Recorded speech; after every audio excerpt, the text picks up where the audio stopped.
Hi everyone. Welcome to today's Kubevela's community meeting. All right, let's get started. I think we have agenda today, right? Yes, Fog. Yeah, we have an agenda. Brian will start with the observability topic.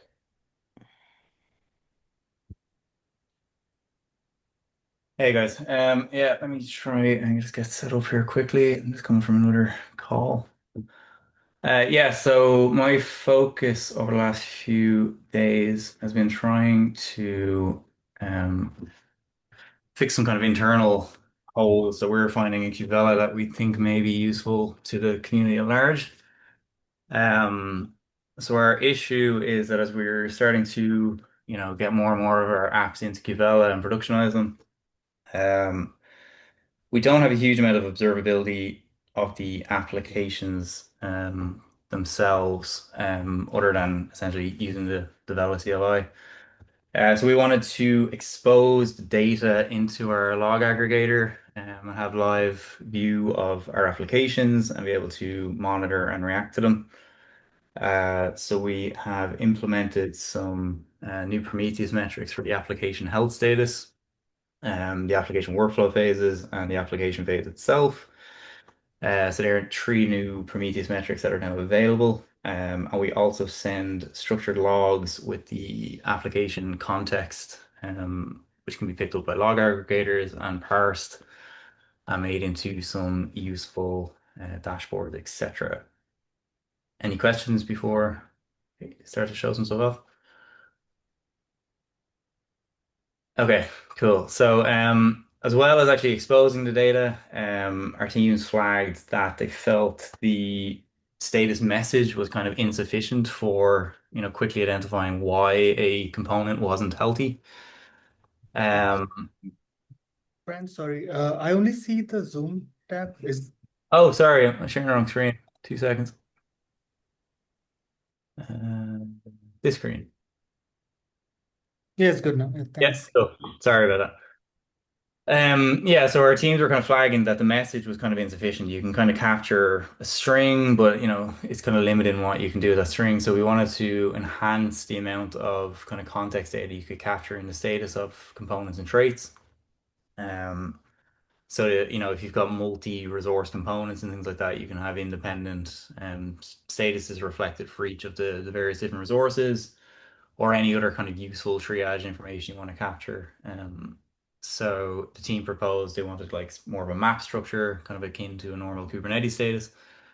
So we've kind of done work on implementing that. And that led to a few other kind of feature enhancements that I will kind of take us through. So I have this demo deployment component. Essentially, this just kind of randomly comes up and down and triggers unhealthy status, so we can use it to demo these features. Um, yeah, so the current status of the status is that we have health policy and custom status. Custom status, you can display a message to the user. Again, you have to capture that into a single string, and you can have the health policy, which needs to return a Boolean essentially. So as we're developing the map kind of view status, we also wanted to address some of the issues we were kind of seeing, which was strings were kind of annoying us. Having a string of queue within the queue is a bit disorienting, so we wanted to see if we could improve that. And also these strings are pretty much unvalidated currently, so until runtime, you don't know if you're actually going to get a result from this if you've made a mistake in the definition. So the first thing we did was change this so that you can now use native queue. So these are now proper queue structs, and it will be completely backwards compatible. If you have string values, it will still work. If you supply structs, it will work, and it will stringify it in the Vela CLI and store it in Kubernetes manifest, and everything will work as it did. We've also added validation, so it will check if these fields are present. If they're not present, you'll get a validation error at the time of component creation.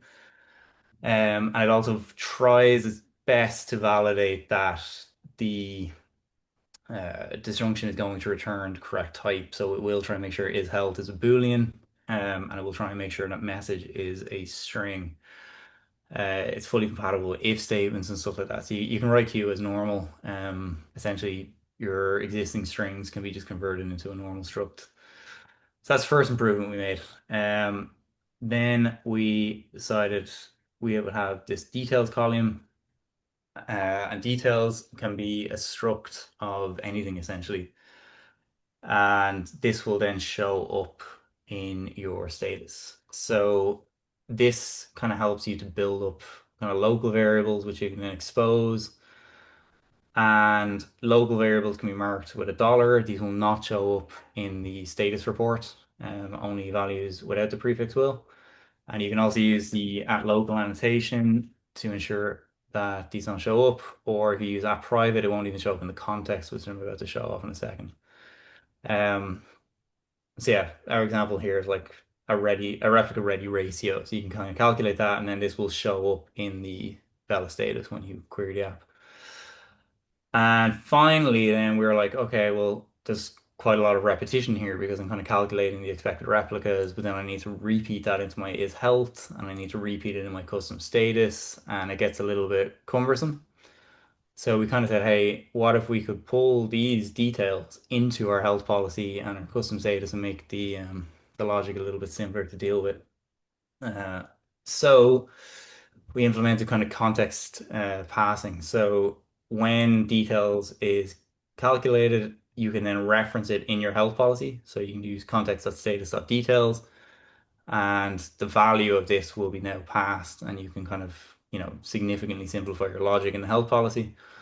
And you can do that then for your custom status as well. You can use both the result of the health policy, which is available in context status healthy, and you can also use the calculated values from your details view as well. So that is the changes we have made. Any questions before I kind of quickly show it off? Cool. The other thing is we fixed a pretty glaring bug where once the workflow had run and executed successfully, the application was left in running status permanently. It never reevaluated its health. So components would be marked as unhealthy, but your app status would still show as running, which obviously wasn't ideal. So we've also fixed that bug.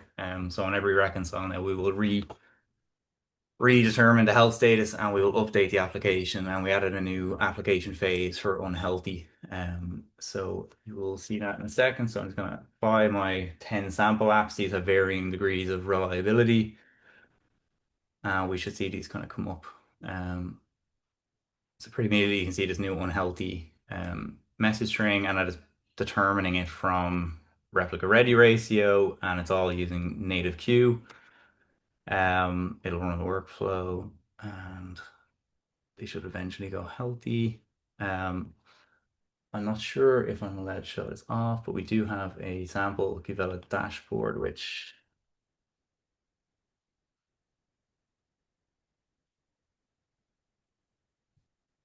bear with me.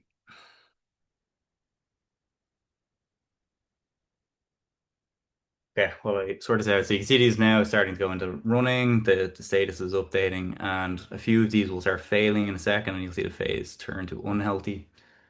And I'll get the dashboard up while you're watching that. Yeah, so this is a quick example of one of the dashboards we've been able to kind of put together with this information. So you can see it's kind of live view of the apps. So we're getting the running for these applications. It's executing. We can see which components have unhealthy status, and we're able to determine who owns them and stuff like that using our parsing logic. Which apps are in what phases, etc. And all this data is just being powered off the new structured logs that are being output from Kubevela and ingested into our Datadog instance.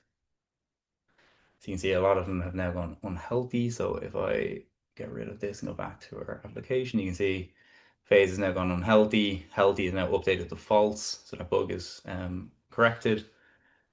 And if we actually go into it, we can see in the status view of a given component. So I have the services. So you can see this new details struct, and you can see the ready replica is available, and it's correctly hidden the private fields or local fields.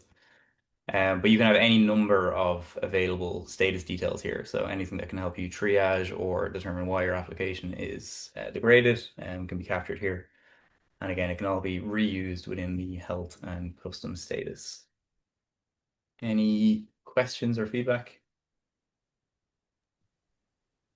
Feedback is that looks amazing. Good work, Brian. Thank you. Is that actually merged in, or is that still on Uh, PR? it's kind of done in, I think there's about 4 different PRs kind of implementing different Hmm. parts of it. So first part was merged by Fog yesterday. She left some comments on the second one. I've addressed them, so that should hopefully go in the next few hours. And then I just need to rebase the last piece and make sure it passes the test, and then we can get that in, and it should all be available in the next release. Yeah, pretty cool. Thanks, Brian, for supporting this, and hopefully we can release in the next release. Yeah. Good. All right, thanks guys. Shrijit, what's next?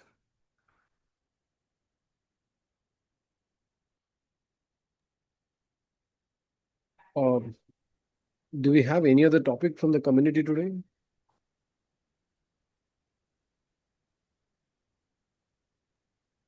There's only a tiny thing I was going to raise as Fog's here. So on the github.io, GitHub, Kubevela.github.io repo, I've got a pull request 1358, which was to get some documentation in, some further examples.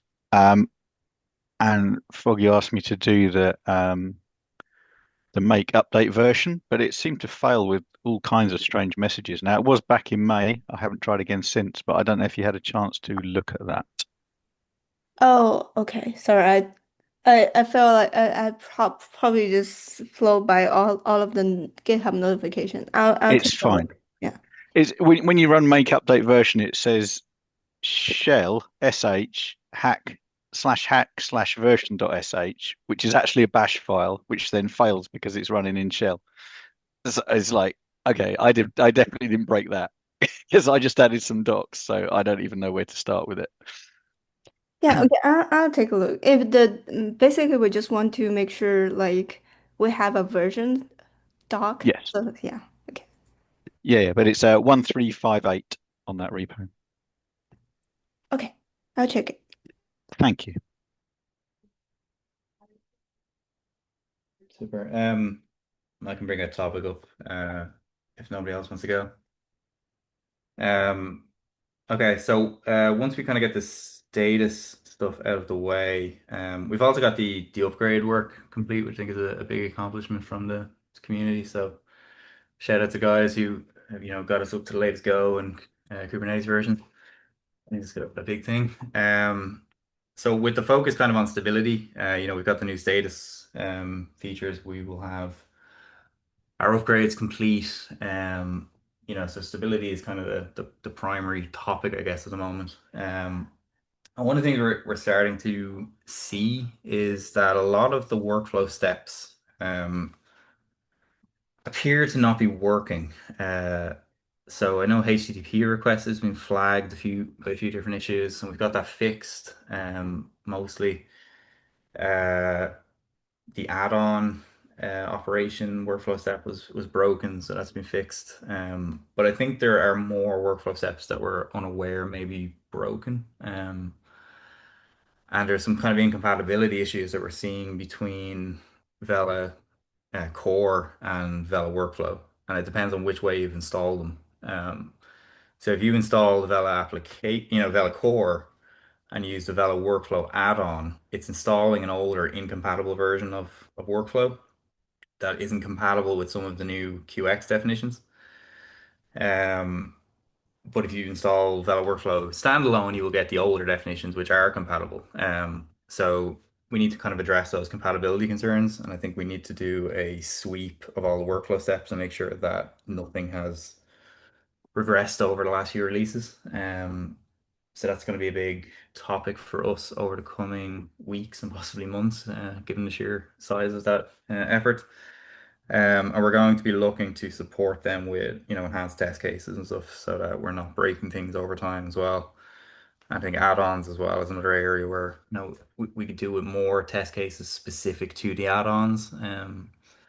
Some add-ons have tests embedded into the end-to-end test, but we'd like to eventually have some way for contributors to actually test their add-ons in isolation, and not as part of the Vela core product.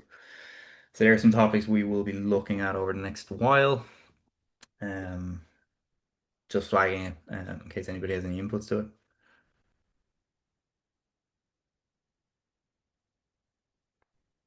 Cool. And the other thing I think we're going to be putting some priority on is getting Cube Trigger over the line. So that hasn't had any major updates probably for about 2 years.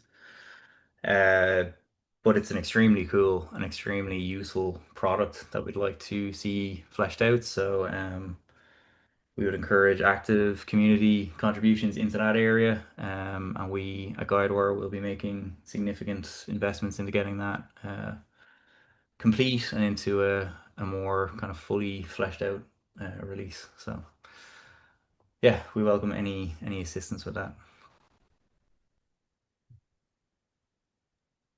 Can you Yeah, give the elevator pitch of what Cube Trigger is?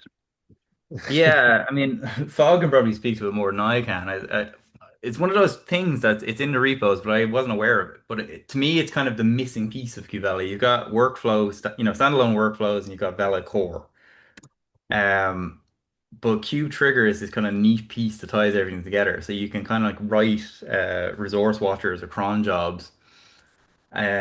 So essentially, like where I see it being really useful is like you can write like a CRD, or you can have a config map, and you want to watch that config map for changes. So when you watch the config map and it changes or it updates or is created, you can have a resource watcher watching it, and that triggers an event. And then you have actions. So you can say, hey, watch this config map, and when it changes, I want to copy the context of that config map into a workflow run, which is going to deploy an application. Um, or there's like webhook functionality that isn't quite built out yet. So you could say, hey, when this config map changes, I want to trigger a webhook to an external service.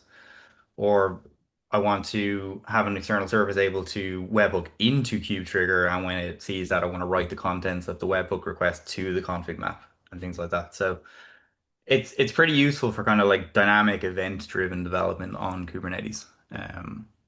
If anybody's played with Choreo, it's kind of similar to that kind of concept. You can kind of make like mini controllers or time sequences of events and deployments and things like that. So it's very useful. I think it's kind of one of the missing pieces to make Qvela a really, really kind of powerful product. Thanks for the summary. Very good. And any specific feature that you want to add to Cube Trigger? Yeah, well, we're just kind of looking at the backlog. So there was a kind of roadmap fleshed out. Some pieces of the roadmap look like they were actually completed, but are still in that roadmap. But I think workflow run, we're missing an event for, or sorry, we're missing an action for. Um, I also think it'd be useful if we had the prior state of the resource as well. So at the moment you can look at what it currently looks like, but it'd be useful to be able to do comparisons and say like, hey, if we're looking at its config map, did a specific field change in the update? So we want to be able to flag that and just general bug fixing and getting it more ready for consumption and documented and all that good stuff. Yeah, that's true. All right, then thanks for that. Yeah. Yeah, we're not looking to do anything dramatic. We're just looking to get it into a state of usefulness for the community. Yeah, got it.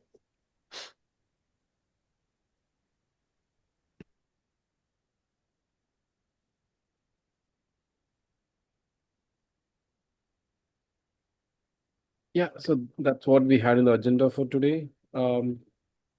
We actually wanted to bring this topic of KubeTrigger fog to understand from you the level of maturity KubeTrigger is in right now, and if you have some recommendations where we should start in KubeTrigger, it would be helpful for us. I haven't touched the project for a while, but I think I've refactored the whole uh repository a long time ago.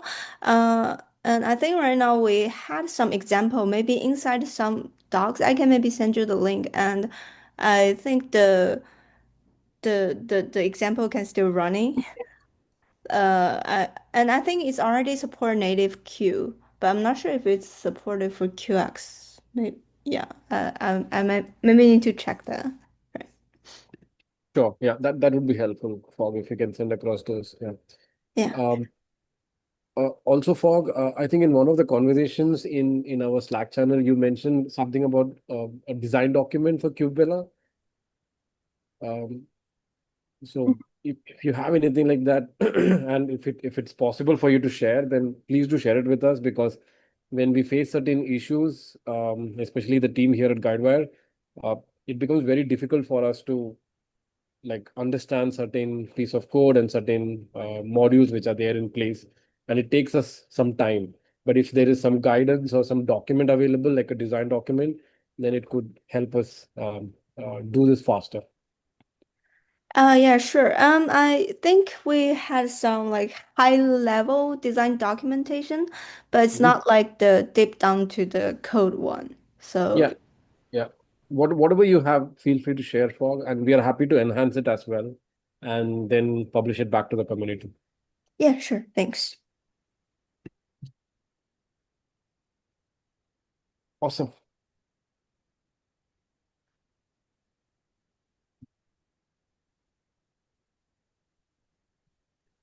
Any other questions before we wrap it up?